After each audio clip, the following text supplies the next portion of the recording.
이번 시간에는 관세 및 부가가치세에 대해서 설명드리도록 하겠습니다.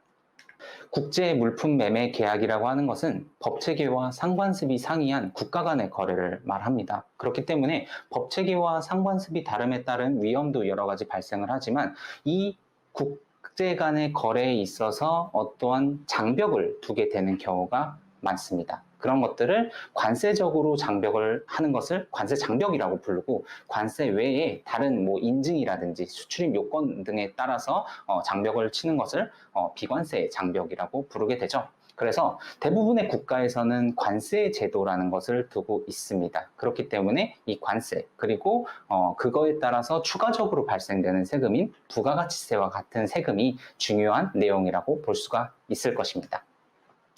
전자상거래와 같은 경우에도 크게 다르지 않습니다. 결국엔 이것도 일반 수출에 비해서는 전자매체를 이용한 상거래라는 특성이 있습니다만, 어쨌든 국제 간의 거래가 이루어지기 때문에 일반적인 국내 거래와 같이 관세가 부과가 되지 않는 거래다라고 볼 수는 없을 것이고, 일정 요건을 충족하게 된다면 관세, 그리고 그 국가에 있는 소비세나 부가가치세가 부과가 될 것입니다.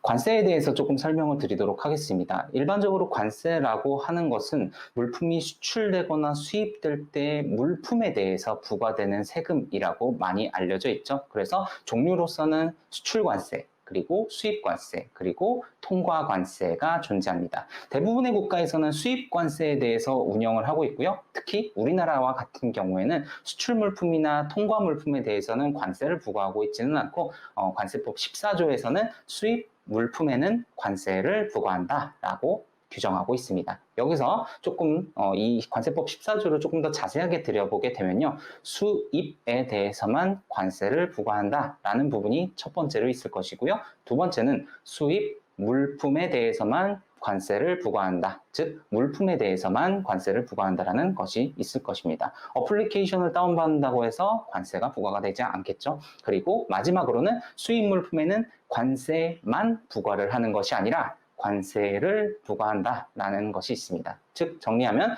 수입건에 대해서, 물품에 대해서 관세와 기타 다른 세금을 부과를 할 수 있다라는 것이 이 관세법 14조 과세물건이라는 규정에 따라서 시행되고 있다고 보시면 될 것 같습니다. 그래서 수출통관, 수입통관, 반송통관이라는 제도가 있을 것이고, 우리나라는 수입통관을 할 때 관세라는 것이 부과가 되고 있다라고 볼 수 있습니다. 부가가치세에 대해서 조금 설명을 드리도록 하겠습니다.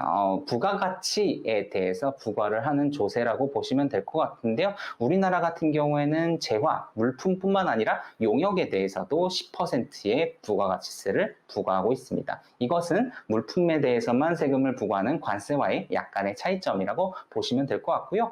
이 부가가치세 같은 경우에는 수입, 그리고 국내 거래에서 발생이 되고요. 수출의 경우에는 이 부가가치세가 부과가 되느냐? 부과되지 않습니다. 네, 부가가치세법 제21조를 보시면요, 재화의 공급이 수출에 해당되면 영세율을 적용을 하겠다. 즉, 매입세액은 공제를 해주고 매출세액은 발생시키지 않는 영세율을 적용을 해주겠다라는 규정이 따로 존재하기 때문에 우리나라에서는 수출을 할 경우에 영세율을 적용한다라는 개념이 발생을 할 수가 있습니다. 그리고 부가세 같은 경우에는 일반적으로 국내 거래를 할 때는 10%가 과세가 되는 것이 원칙이지만, 이 물품이 수출 나가는 물품이어서 그것이 국내 거래가 되고, 국내 거래 시 내국 신용장이나 구매 확인서가 발급된 건에 대해서는 영세율 세금 계산서를 발급할 수 있도록 규정이 되어 있습니다. 반대로 수출이 아니라 수입을 하게 되는 경우에는 관세뿐 아니라 부가가치세도 함께 과세가 되고 있는데요. 수입 물품이 들어오게 되면 그거에 대한 관세를 부과를 하고, 물품의 과세 가격, 그리고 관세, 기타 다른 세금들을 합쳐서 부가가치세율 10%를 부과하게 되는 것이 일반적인 수입에 관련된 개념이라고 볼 수가 있겠습니다. 네, 여러 가지 세금들이 부과가 되는데요. 관세 같은 경우에는 단일의 세율이 적용이 되는 것이 아니라 하나의 물품, 하나의 HS 코드라고 하더라도 세율 적용의 우선순위에 따라서 어떠한 관세를 부과할 수 있을 것인가에 관련된 부분이 있습니다. 일반적으로는 기본관세 또는 WTO 협정관세가 부과가 되는데, 만약에 FTA 협정관세를 적용을 할 수 있다면 FTA 협정관세를 적용을 받을 수도 있을 것이고요. 특정 품목에 대해서 덤핑방지관세 같은 것들이 부과가 되고 있는 상황이 상황이라면 기존에 적용되는 관세에 추가해서 덤핑 방지 관세가 추가적으로 부과가 되고 있는 상황이 발생할 수도 있습니다. 내국세에 대해서도 부가세뿐만 아니라 일부 물품들에 따라서 개별 소비세가, 주세가, 교육세가 부과가 될 수 있겠죠.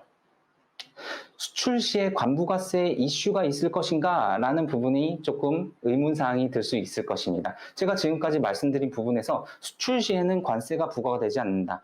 부가세 같은 경우에는 수출 시에 영세율이 적용이 된다라고 말씀을 드렸는데요. 그거는 우리 수출국의 입장입니다. 반대로 수입국에서는 당연히 부가세 그리고 소비세 또는 부가가치세와 같은 그 해당 국가의 법규에 따라서 수입관세 그리고 내국세가 부과가 될 수 있는데요. 그렇기 때문에 우리는 수출을 하는 과정에서도 수입국의 관부가세에 대해서 관련된 규정을 파악을 하고 있어야 된다. 그리고 그것을 만약에 절세할 수 있는 수단이 있다면 여러 가지 전략을 구사해야 될 것이다 라고 볼 수가 있는데요.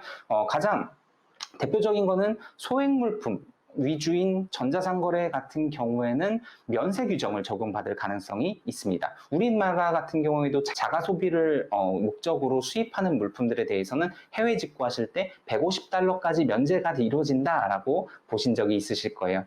다른 국가들도 이런 면세 규정이 있는 경우도 있고 없는 경우도 있는데요. 만약에 이 면세 규정을 넘어서거나 아니면 면세 규정이 아예 없거나 하게 된다면 FTA라든지 이런 특혜 관세를 적용받을 수 있는 길을 활용해야 될 수도 있겠습니다. 표를 보시게 되면요. 샴푸를 수출하는 데 있어서 FTA를 적용할 수 있을 것인가에 관련된 내용을 조금 정리를 해봤는데요. 아세안, 태국에 수출을 나가게 되는 경우에 태국에서는 이 샴푸에 대한 기본 관세가 20%로 책정이 되어 있습니다. 그런데 한 아세안 FTA를 적용하게 되면 5%의 관세만으로 관세를 납부를 할 수 있게 되고요. 만약에 RCEP이라고 불리는 올해 2022년 2월 1일자로 발효된 RCEP을 활용하게 된다면 같은 태국으로 수출을 하게 되더라도 20%인 기본관세율이 0%로 낮아지게 되는 그런 효과를 발휘할 수가 있습니다.